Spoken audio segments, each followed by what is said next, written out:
This is how I would get an aesthetic physique if I had to start from zero. As a beginner, it's extremely easy to hit plateaus or miss out on progress, or even kind of make mistakes and backpedal on progress, just because you don't have the knowledge that more advanced lifters do, right? You haven't learned the lessons yet.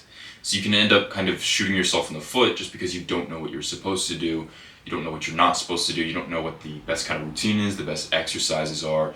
You don't know what the best way to diet is.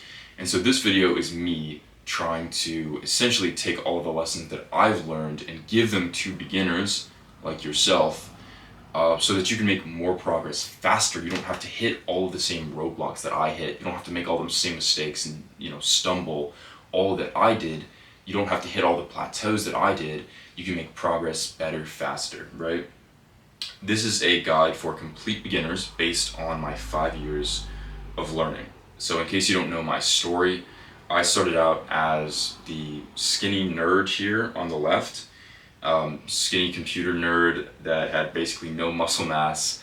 I looked like I wasn't being fed enough at home, to getting a lean V-taper that I'm quite proud of. And I did it through resistance training, constantly being in the gym, constantly pushing intense, and learning all of the lessons that I'm going to teach you in today's video, right? So basically, I want you to have this transformation as well, but I want you to do it faster. If I knew all the things that I knew now, back then when I first started, it would have been a lot easier to make progress.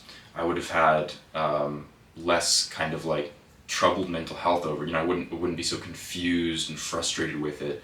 And I could have probably, honestly, made as much progress in about half the time. So imagine like 2.5 years making this transformation instead of 5 years. That's what I want to give you today. Number one, we need to talk about routine, all right? The aesthetic body routine. You need to have some sort of 3-day split focused on heavy compound lifts. Push-pull legs or some variation is great for this. And the reason why is, we'll talk more about this later as well, a 3-day split can be repeated twice and you can rest on Sundays. That's 6 days a week. That's a lot of days in the gym. That's important for building up consistency, building up the habit, and getting used to putting yourself in the gym. It also pretty much ensures that your body is getting used to constantly being worked in some way every single day, right? Push-pull legs builds an aesthetic body almost automatically, and by aesthetic body I mean a V-taper, right? A V shape, wider in the shoulders, kind of slimmer in the waist. That's scientifically the most attractive body type. Push-pull legs almost develops that automatically because of its focus on upper body. But of course you can customize it a little bit if you don't like push-pull legs exactly. If you'd rather do something like chest and back and then an arm day and then leg day, you can do that. But some sort of 3-day split that resembles push-pull legs is the best. What you want out of your routine is a V-taper focus, and that means wide shoulders, a broad chest, and a wide back, just like this guy here. You want wide shoulders and a smaller waist. That is the V-taper, essentially. In order to do this, what you're going to do is add more sets or push more intensely in exercises that contribute to those muscle groups, right? So some good exercises for building out a V-taper, for building out those muscle groups, is overhead press, lateral raises, incline bench press, chest dips, weighted pull-ups, and lat pull-downs. These are all fantastic for kind of getting that V shape, building and defining that V shape. Some other aesthetic muscles are abs, obviously, arms because they are the most visible muscle group in your entire body, and traps as well, right? You don't want to be like a skinny neck little bitch. You don't want to have a skinny neck. But the thing to remember here is you want to keep a well-rounded routine. Don't be the kind of guy that skips legs or has some underdeveloped muscle that kind of looks weird, looks awkward. You want to make sure you're working everything with your routine. The point here is if you focus more on exercises and muscle groups that have to do with the V-taper, you'll develop the V-taper without leaving anything else undeveloped. So don't make that mistake. Don't leave anything out. You should always prioritize compound exercises, heavy compound lifts, over isolation exercises. Isolation exercises only work one muscle in isolation, right? Imagine like bicep curls. It only works pretty much the bicep. A lot of machines do this as well, right? A lot of machines just focus on getting you isolation. This, focusing on compound lifts instead, will include more stabilizer muscles. So that includes a lot of free weight exercises, dumbbell exercises, right? That's stuff like bench press, squat, pull up, dips, overhead press, stuff that uses the barbell or dumbbells normally ends up being compound. If it works more than one muscle group, for example, bench press uses not only chest, but also your shoulders and your triceps, that'll lead to more muscles activated. That leads to more hypertrophy, right? So whenever you can, always choose compound lifts whenever possible. So if you have the choice between a machine chest press and a bench press, either with dumbbells or barbell, you should choose the dumbbell or barbell bench press to work your chest, because that's going to end up also kind of working your shoulders and your triceps. I am going to include a free sample routine that I'm going to kind of like really sit down and kind of work through and put together as best that I can, to kind of like give you an idea of what the best kind of routine is for a beginner looking to build an aesthetic physique that really doesn't have any definition, doesn't have any shape, but he wants to get a V-taper. I'm going to really sit down and try and create one that's good for you. So in case you don't want to have to like think up the best routine, or you don't want to have to like ask ChatGPT for a routine, you can download mine and already have something that you can work through that comes from someone that has 5 years of experience. It's completely free. You don't even have to put in your email or anything like that. It's going to be the top link in the description. Just, enjoy, knock yourself out. But obviously you can just create your own if you don't want to. This is important. You should track your progress in an app or journal. So I use this app called Strong Fitness Tracker. It's just a free app on my phone. I'm not affiliated with them or anything like that. It's just something that I've used from the very beginning, and it's been amazing. The benefit of tracking with either an app, or you could use a paper notebook or journal that you bring with you to the gym, is that you know exactly how many reps and what weight you pushed on every single exercise. The benefit of this is when you come in next time to work that same muscle, do that same exercise, you know what you hit last time and you can try to improve. So for example, if I hit 185 on bench press for 10 reps, then I know next time to come in and do 190 for like 8 reps or something like that, right? If I can track, then I will improve. If you don't track, how are you going to know how to progressive overload? You can remember some numbers on some machines or some exercises, sure, but you don't want to have to do that, right? So I highly recommend tracking. It's super useful for progressive overload and improving, right? Next point is you need to go until absolute failure on every set. I did not do this for a very long time, and I missed out on a ton of progress because of it. I actually only started doing absolute failure within, I think, like the last year or so. But I've made a ton of muscle mass and a ton of progress from it. Remember this, it's a sin to leave reps unpushed. Now, it might seem like a lot for you to try and go until failure on every set. You might think that falls under the definition of like overtraining or something like that. It doesn't. This is how hard like overtraining is, really. Everyone's like scares beginners with overtraining. It's completely ridiculous. You can go until failure, absolute failure on every single set, and you will be totally fine. In fact, I really recommend it if you want to make some serious progress. When you go until absolute failure and you're pushing yourself to your limits, you're essentially expending the most hypertrophy you can, or you're activating the most hypertrophy that you can, right? Muscles adapt. That's how the body works. If you want your muscles to adapt better, you go until failure. Now, how do you go until absolute failure on every single set? What you're going to do is pick a number of reps that you're aiming for. For example, 10 on bench press. You're going to do the 10 if you can, and then instead of putting the weight down, you're going to just continue doing more reps. Now, as soon as you get to the last rep where you think that you can't get another one, you're still not going to stop. That's kind of like standard failure. That's where most people kind of fail, right? Because you can go even further.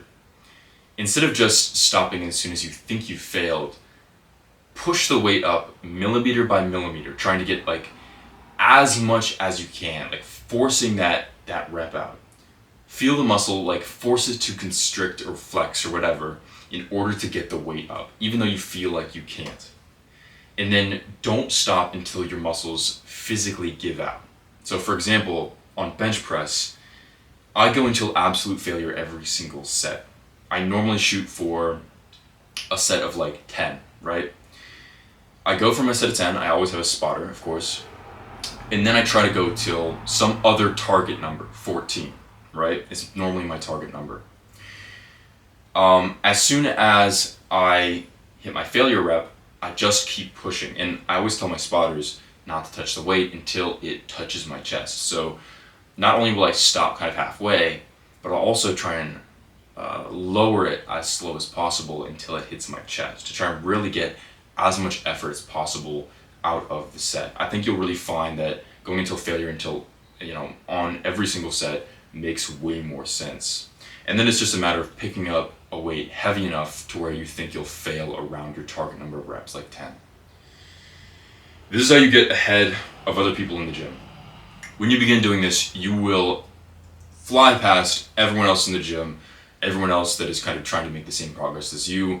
You're going to make just way more progress, because most people, they train until mild discomfort. They don't train until failure. They think they know their limits, but in reality, they just have limiting beliefs that stops them from making more progress. Go until absolute failure, push your body to the limit, push your muscles to the limit, and you will make insane progress. Next, go no less than 6 days per week. I kind of talked about this before, to build maximum consistency. People quit time-efficient routines. You need to make it a part of your life. A lot of people will recommend online 5-day a week, 4-day a week, 3-day a week routines, right? A lot of like the sciencey guys will be like, well, you can start with like 3 days a week of resistance training. That's also kind of like if you ask ChatGPT how to get started in the gym. I think that's what it'll tell you. That's bullshit. It's not bullshit because it doesn't work, although it definitely doesn't work as much as what I'm going to tell you, I'm going to recommend you to do, which is 6 days a week. But it doesn't factor in habit building. Beginners, a lot of the time, the actual problem that they're going to face is not intensity or time, even though they say it's time. In reality, it's the habit building and the uncomfortable part of trying to get it, trying to get consistent at it, trying to add it into your routine. The thing with 3-day a week, 4-day a week routines is, if you go 4 days per week, that's still 3 days out of the week that you're not going. Now, the rule of neuroplasticity says the more you do something, the more automatic it becomes. That's how our brain works. Now, if you decide you're going to turn your life around and you're going to go and get jacked and you're going to, hit the gym and you're going to get super consistent in the gym, is it a good idea to include 3 days in the week where you don't go to the gym, where you skip the gym? No, it's not. It's better to go 6 days a week, so 6 out of 7 days a week you are in the gym hitting a workout. Now let's talk about diet, because diet is something that I did not do as a beginner. It was a massive mistake and it cost me a ton of progress.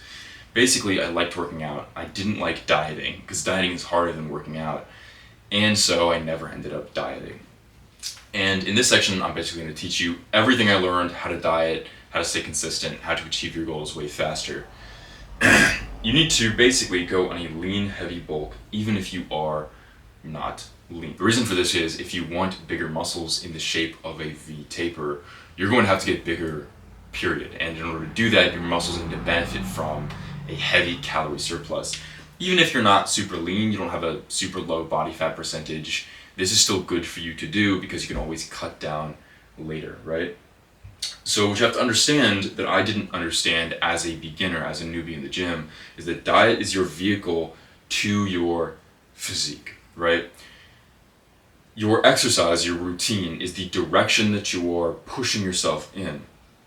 Diet is the rate at which you make progress. So how hard you diet is the rate that you make progress, how quickly you can achieve the physique and how good it is, right?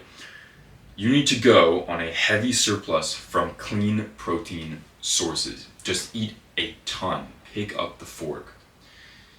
What I recommend doing is downloading a tracker and track a couple of metrics, right? First of all, your weight every single morning. This is very important. If you are trying to, if you have a weight goal like getting bigger, you need to make sure that you track it every single morning so you're constantly thinking about it. This will also make you more consistent with dieting. You need to track all of your meals and all of your snacks. Basically, all of your calories, all of your food throughout the entire day. This sounds inconvenient. I promise you, after a few days, after like day 3, it's easier than you think. It becomes automatic. It's not hard at all. The golden rule is you need to consistently hit your calorie and macro goals. Consistency allows success to exponentially rise. I'll kind of show you right here. So most people think success and progress and results kind of goes like this. It doesn't. It goes like this, right? So that's if you're consistent. If you're consistent, it will feel like less at first, and then you're going to make way more progress. That's because all of this stuff kind of compounds. It's a bit weird to explain, and the math behind it isn't really sound. It's more like I don't know, you just have to kind of trust me on this. It's kind of like some weird like esoteric just law of the universe. If you're consistent with something, you will succeed at it. The standard recommendation for dieting is 1 gram of protein per kilogram of body weight daily, or 0.8 grams per pound. But I like more. I never listened to that. I just ate way more protein. It's good for you. I don't know why that's the optimal recommendation. Just eat more protein, right? Basically, I think what you want to be in is like, you want to start at about 200 to 300 calories above your maintenance. And the tracker that you download, I use MyFitnessPal, by the way. Again, not affiliated, completely free. I highly recommend. And it took me forever, by the way, to actually take action and then download that and then start tracking. And that's why I didn't make a lot of progress as a beginner. Go do that. That'll calculate your maintenance. It'll tell you how much you need to be in a surplus in order to gain weight. It's super useful. Number 3 is habit building. What you have to remember here is that small daily goals or wins are king. So a lot of people get into the gym and fitness with the end goal in mind. They're obsessed with the dream physique that they want. But that's wrong for a couple of reasons. First of all, it's distracting from the kind of daily or weekly goals that you need to complete in order to actually make progress towards that goal. Number 2, it can constantly leave you discouraged if you're always looking in the mirror, thinking about your dream physique and noticing that you don't have it yet, right? So instead of focusing on your, the end goal at the finish line, focus on the next page. So I wrote this down. Imagine that you are reading a 500-page book and you are on page 5. Are you constantly thinking about page 500? No, you are thinking about page 6. Focus on the next small goal, the next step that gets you towards the end result instead of constantly thinking about the end result, right? Focus on these small routine goals. NASM, National Academy of Sports Medicine, calls these process goals, and they're very, very important for beginners. You need to focus on process goals, which are the kind of like day-to-day, they're daily or weekly goals, and they're a bit smaller, but they contribute towards the end goal. An example in dieting. Instead of me focused constantly on wanting to weigh 190 pounds, I need to just focus on hitting my calorie goals every single day. If I do that, then it'll kind of creep up on me and I'll weigh 190 pounds before I even realize it, right? But if I'm constantly thinking about 190 pounds, me weighing 190 pounds that I'm constantly discouraged because, I don't weigh that yet. I'm distracted. I'm not thinking about the daily or weekly goals that I have set for myself. So you need to focus on those. And again, this kind of ties back into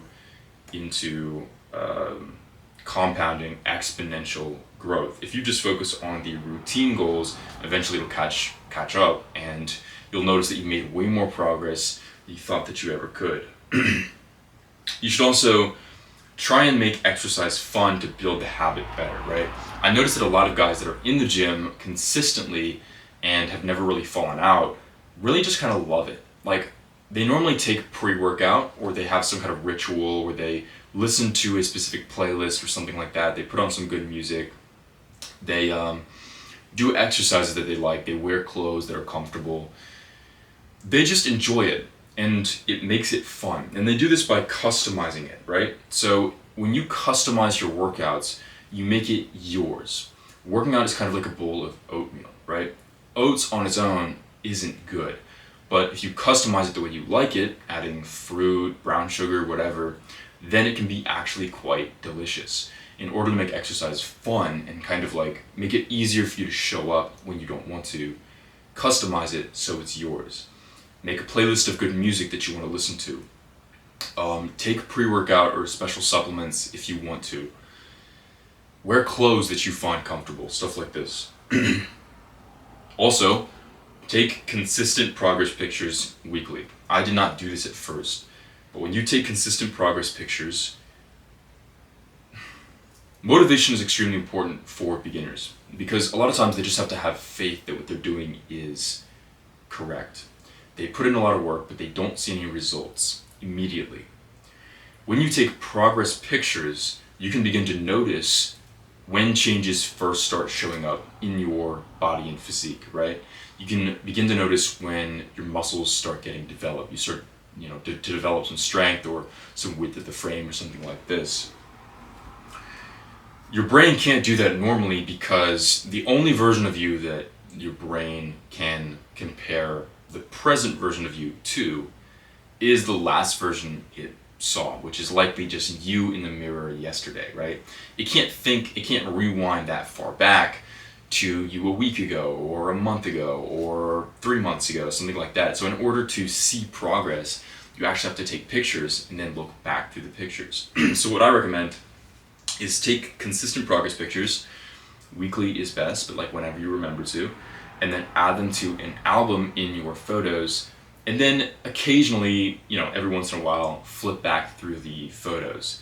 You'll begin to notice like when certain muscles start developing, when, your frame starts widening, stuff like that, and it'll be super motivating for you. Here are your actionable steps for this video. First of all, write out a solid routine using the advice that I told you in this video, right? Compound exercises, focusing on the specific muscle groups that you should, all of that. Or you can download the free example in the description. That's the first link, completely free. You don't need to sign up with your email or anything like that. It's just kind of a template to give you an idea of what an effective routine is for building an aesthetic V-taper physique. Number 2, train until failure every single set. This is going to feel hard at first, but good, and you will learn to enjoy it pretty quickly, right? And it'll also lead to way more progress than anyone else in the gym. Number 3 is track your workouts. Of course, you can use either the Strong app, which is just a free app on your phone, or you can use a paper journal or whatever fitness tracker you want to. The point is, track your workouts so that you can progressive overload better. Always try to keep improving, because the faster you improve, the better and better and better your physique will become as you force it to adapt faster. And number 4, download a diet tracker and start a lean bulk right away. I avoided doing this a lot when I was a beginner because dieting was scary. Don't make my mistake. Diet is your vehicle towards your dream physique, and the harder that you diet, the faster you're going to make progress towards that physique, right? So I use MyFitnessPal for tracking my diet. You can use whatever you want to. And start a lean bulk, right? Tons of protein. Try and get it from like healthy foods, healthy whole food sources. Thank you so much for watching. Have an amazing day.